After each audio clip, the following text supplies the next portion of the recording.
इसमें अतिशयोक्ति नहीं है।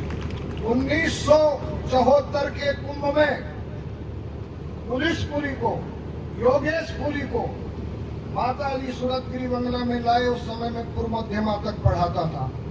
ये विश्वकानंद बेटा इन भाइयों को भी पढ़ाना है। सबसे पहला वही बैच था, पहली वही मंडली थी, तो उनको पढ़ाया।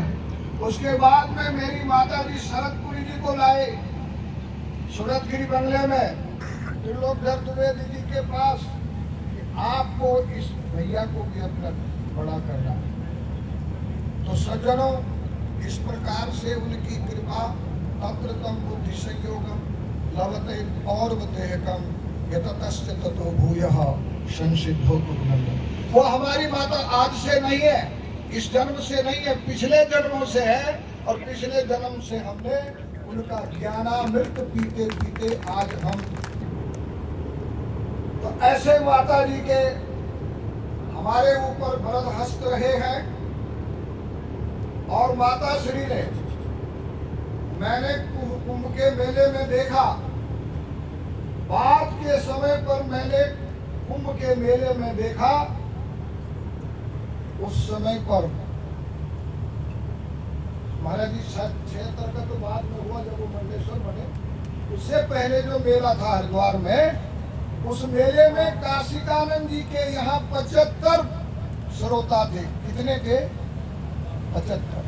और मेरी माँ के यहाँ 25,000 श्रोता कुंभ के मेले में थे, क्योंकि काशिकानंद जी भी अमृत पिलाते थे।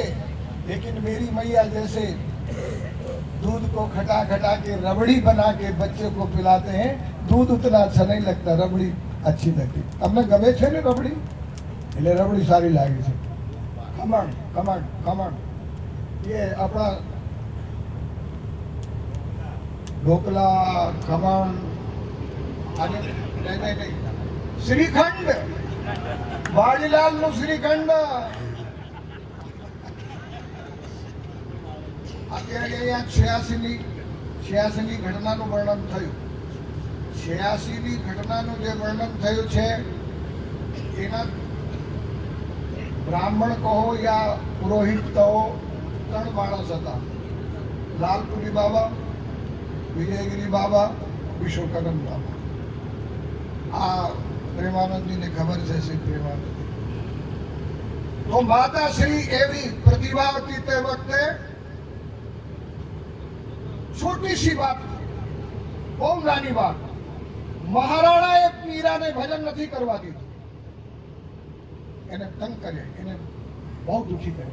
પણ સજ્જનો, જ્યારે મીરાની પરીક્ષા થઈ ગઈ હતી, તે પછી સર્વપ્રથમ રાણાએ એના પગ પકડીને કહ્યો કે માં, હવે તમે ભજન કરી શકો છો।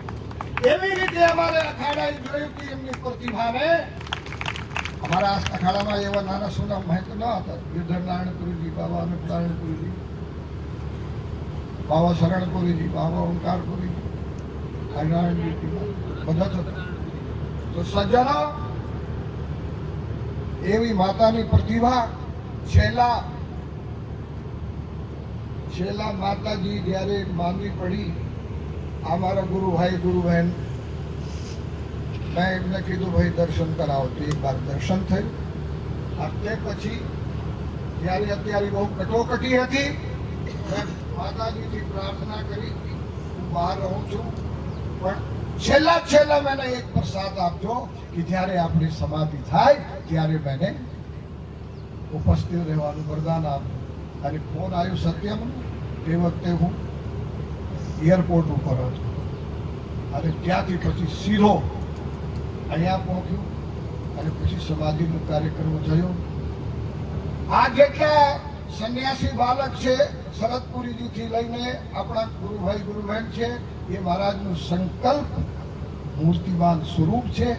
અને આપ એમ સમજો, કીટ ભ્રમર ન્યાયથી પ્રજ્ઞાપુરીથી આપને માતાજીની अष्ट सिद्धि नवनिधि अणिमा गरिमा महिमा आराध्या काम्या ऋषिता विषिता बधानी प्राप्ति तमने आना अस्तित्वથી થશે। કેમ કે સંકલ્પ, એ નાના નાના ભૂલકા પણ એમના જે સંકલ્પ છે એને જ નાના છોડ છે, એને ઉછેરો, શ્રદ્ધા ભાવનો એનામાં ખાતર અને પાણી આપીને અને આ સંસ્થાને સમર્પિત કરો. માતાજીના ચરણોમાં હું આચાર્ય થયો તો જેમ છોકરીને દહેજ આપે છે એટલે 3 ગાડી ભરીને હરિદ્વાર મારા માટે મોકલી છે. તો માતાના પ્રત્યે મારો ભાવ છે. એમના ચરણોમાં, એમના અસ્તિત્વમાં, એમની કીર્તિમાં, એમના બધા ભાવમાં જે છે ભાવભેરી શ્રદ્ધાંજલિ. હરિઓમ તત્સત.